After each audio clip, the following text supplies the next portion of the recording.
just a little bit. Got some takeaways from the day that we'll give to you coming up in just a little bit. You can certainly call in if you want. I know we only have about 30 minutes here. I see our friends over on YouTube as well. What's up? I see Tommy in there already. You got John. You got B Money, the Brokerage Babe. What's up, everybody who's hanging out tonight in our chat? The Celtics in action. I got some stories from this year to last year. I got the numbers. Celtics, how they are progressing this year, or should I say pacing off of last year's numbers. We'll do that coming up in just a little bit. Elliot Wolf spoke today. When's the last time you heard from him? He had some interesting comments. We'll give those to you coming up in a bit. And, it was report card day for the New England Patriots. And, well, wouldn't say it was the best day for Robert Kraft, and that's where we lead off tonight with our leadoff take brought to you by ESPN Bet Sportsbook. Leadoff take brought to you by ESPN Bet Sportsbook. Robert Kraft still not making the grade amongst his players. And by the way, it's not good compared to the rest of the owners in the NFL. Robert Kraft, who scored a D+ on the NFLPA's annual report card last year, if you could believe it, actually dipped a bit lower in 2025 on the players' survey. He landed a D. Overall, he was ranked 29th with three other owners. The other owners he was tied in with, Woody Johnson of the Jets, Michael Bidwell of Arizona, and David Tepper of Carolina. Only those owners received worse grades than Robert Kraft. Now, in terms of a team grade as a whole, the Patriots ranked 31st this season. Only the Arizona Cardinals received a worse grade. That does not reflect well on Robert Kraft whatsoever. Plenty of the reports that came out, Kraft's willingness to invest in the facilities, the weight room in particular, which, to be fair, they're working on, and it's been a sore spot for a really long time. There's an outdated locker room. Those are just a few of the things that didn't reflect well on Robert Kraft.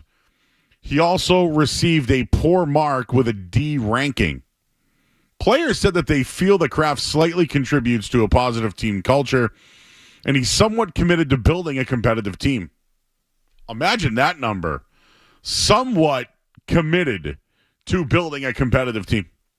From the players, his own players that he pays. He ranked 30 out of 32 owners in those categories. Do you know where the Patriots' best mark came from? Former head coach Gerard Mayo, who graded out at a B+. Think about that. Gerard Mayo, who right now, if you want to look back on it, the last memory that we have was the Patriots winning a meaningless game at the end of the year and falling from number 1 to number 4 in the draft. And here we are at Combine Week. He got a B+. Think about that. The team also improved greatly in their treatment of families. And if you remember from a year ago, it did not go over well.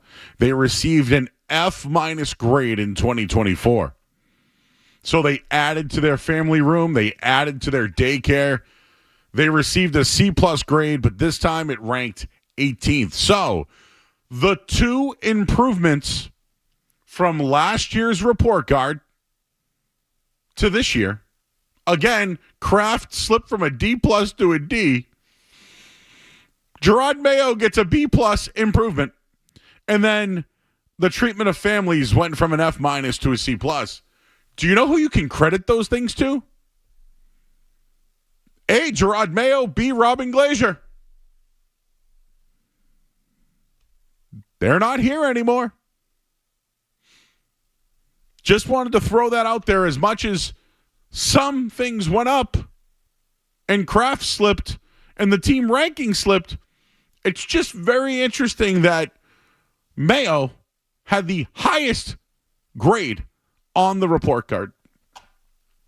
The Patriots ranked as the 31st team on the NFL Players Association report card It's a drop from last year's 29th ranking. Also today, we heard from Elliott Wolf for the first time in about probably since before the season started, when he talked about the offensive line and happy with what he had. This is Elliott Wolf on the Patriots roster today. And I like this, by the way. Last season, ultimately, the roster was on me. We were 4-13. Just didn't get enough done. Certainly, the free agency class didn't live up to the expectations. The draft class, it's too soon to tell. But we're expecting a bigger impact from some of those guys, and we're still hopeful that they'll get to that point. I'm glad he took accountability. I'm glad. He could have blamed it on Mayo. He could have said first-year head coach. He could have said some things in the locker room, etc. Free agency and some plans didn't work in signing guys. He could have done all that. He took accountability. So I like that. I think he needed to do that. When it comes to Drake May, and Elliott Wolf talked about Drake May and said that although they won 4 games, they did see some progress from the quarterback, but there's still a lot of things that can be better. He also talked about, we're excited about Drake May. We're excited about working with Coach Vrabel. Everything that we're doing is to improve the football team. Ultimately, though, when it comes to the final decision, what did Elliott Wolf say? Ultimately, it's my final say. But again, Mike wouldn't have to take this job if we weren't comfortable with each other. There's not going to be Mike guys or Elliott guys. There's going to be Patriots guys. And we're excited to share the vision to work together and improve the roster. I like what Wolf said, but at the same time, I can see why this guy doesn't talk to the media often. I'm glad he took accountability. But I'm going to replay, and we're going to save that at some point, Skaz.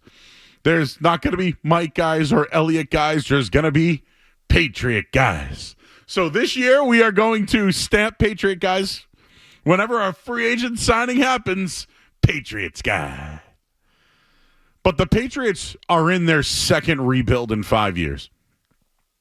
They haven't spent money. They haven't drafted well. They built the lighthouse. They hired Mayo. It didn't work out. Vrabel is now in charge. He might need to be the face of the organization along with Drake May.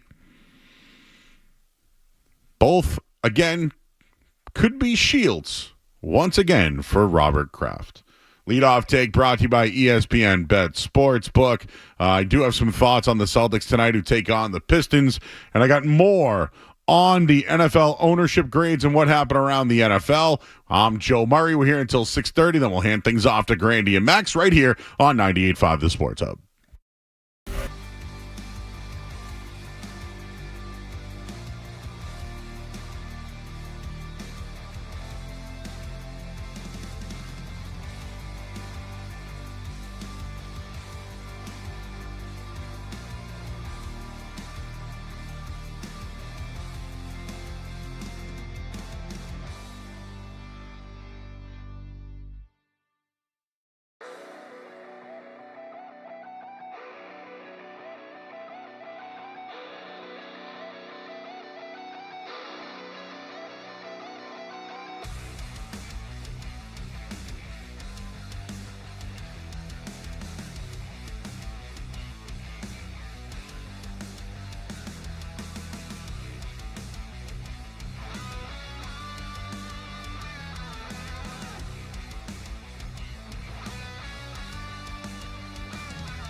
just didn't get enough done.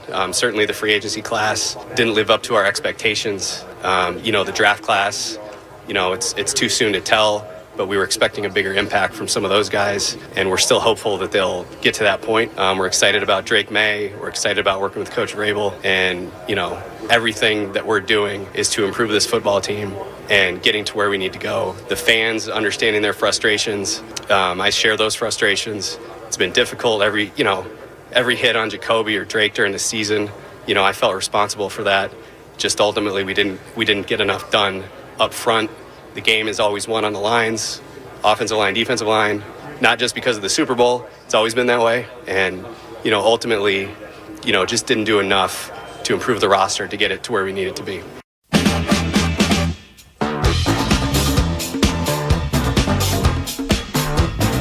Well, that was Patriots VP of Operations, Player Development, Elliot Wolf, who has not spoken a long time.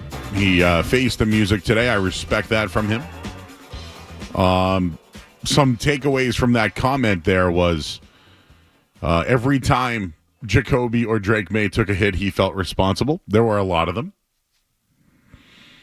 And he talked about, if you watch in this league, most of the winning teams win in the trenches. I'm paraphrasing.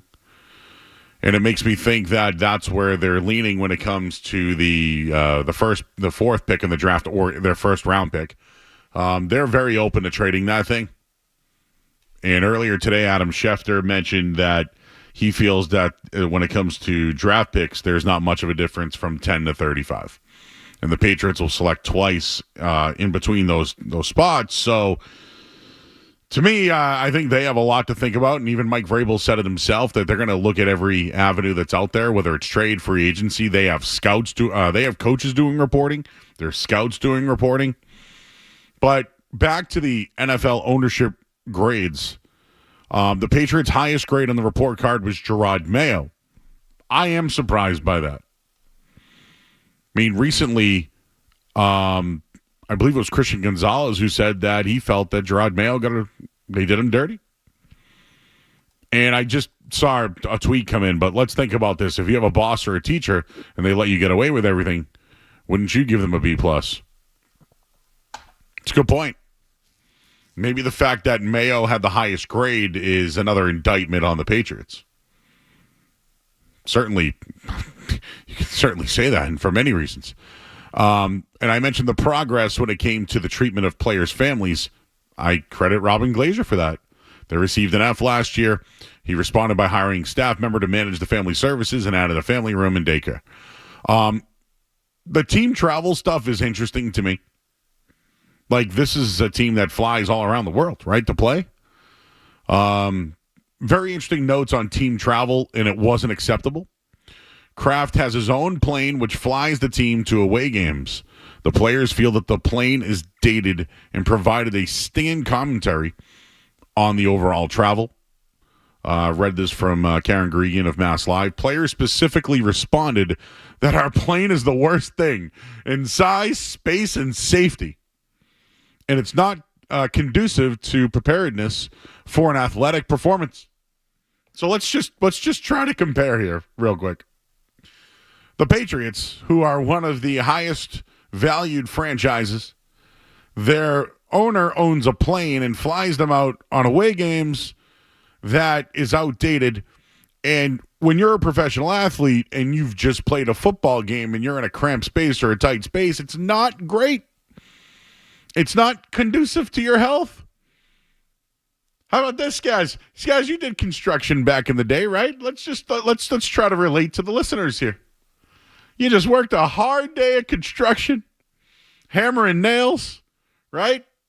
Lifting up cinder blocks and all that stuff.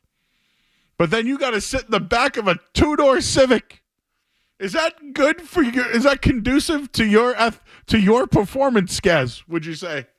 It was more like a box truck, Joe, but yeah. Oh, well, you're in the back. There might have even been seats, right? We were all right for the most part. Yeah, a little crammed in there, but sitting. Just trying to relate here. These are professional athletes on a cramped plane that still have ashtrays in them. When's the last time you've seen smoking I mean, in a plane, it's got to, in my lifetime. I mean, I don't think there's ever been, I'm 42. I'm trying to think. I remember them being on there. I don't ever remember anybody smoking. Listen, you're professional athletes. Like, don't, I mean, there's other teams that we'll get into, like, why are the coaches sitting first class and not the players? That's another thing. We'll talk about that in a bit here, guys. What do you think of the rating on Mayo? What do you think about Kraft actually declining? And do you see this thing getting better with Mike Vrabel here?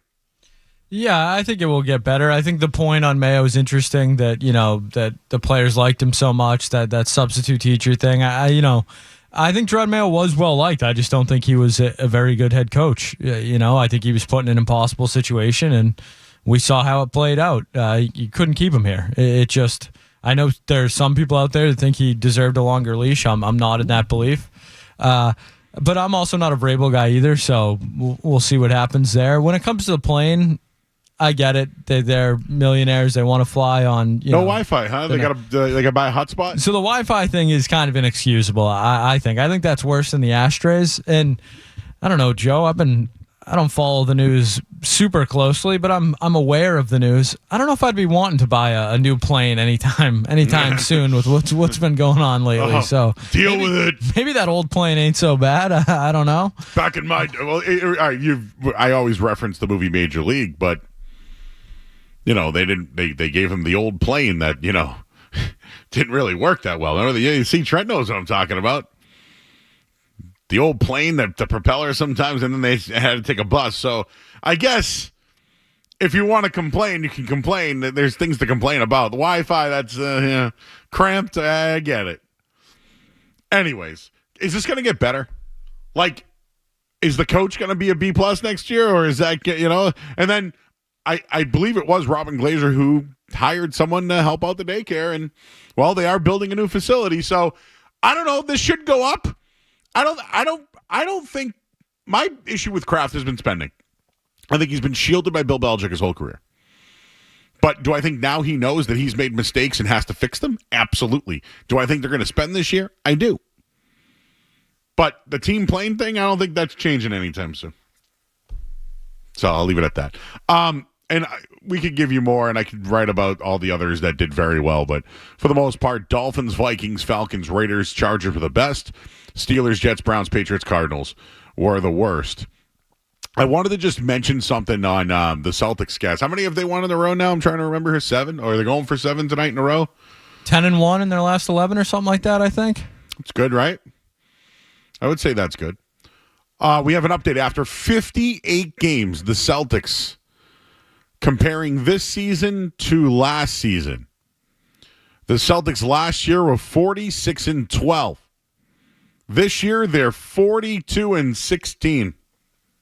20-point victories a season ago. They had 11. It was 4th in the NBA. This year, it's 15. Number one. Offensive rating last year was 122. This year, it's 120. It's 4th in the league. Their defensive rating last year was 111. This year, it's 110. They've gone from 3rd to 5th. The net rating overall, they've gone from 1st to 3rd. 2-pointers has gone, their attempts are significantly down from last year. 2-pointers. Their 3-pointers, though, are significantly up, almost 400. So there's a difference there. Last year, they shot 61% true shooting. This year, they're at 59% true shooting, which is 8th in the league. Their turnover percentage, better on turnovers this year. They were 5th last year, 2nd this year. Rebounding percentage, and this is something I harp on. Last year, they were 4th in rebound percentage. This year, 13th. Finally, free throw attempts. Last year, they were 19th in the NBA. This year, they're 28th. So, one thing is true. This Celtics team is not last year's Celtics team. It's not. So, if you want to nitpick it, call it a funk, whatever you want, go ahead. Through 58 games, the facts are the facts. They were better through 58 games last year than this year. But is it really that different? I'll point to rebounding and free throws. Everything else, they're on pace for the repeat.